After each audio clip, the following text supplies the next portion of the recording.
Hey developers looking to supercharge your coding with AI? Today we're comparing Cursor and Cline, two tools that can boost your workflow in very different ways. Let's see which one fits your projects. First, Cursor. A standalone AI IDE built on VS Code, it's fast, polished, and great for quick fixes.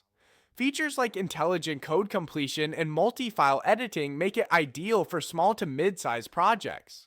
Subscriptions start at $20 per month, giving you predictable costs and simplicity.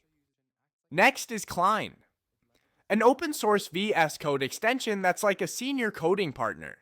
It uses multiple AI models, supports autonomous coding, and handles complex projects with deep customization. Heavy use can cost up to $50 per day, but it's perfect for enterprise grade work. So Cursor wins for speed and simplicity, Cline for flexibility and power. Try the free tiers and see which fits your workflow. Drop your favorite in the comments. Happy coding!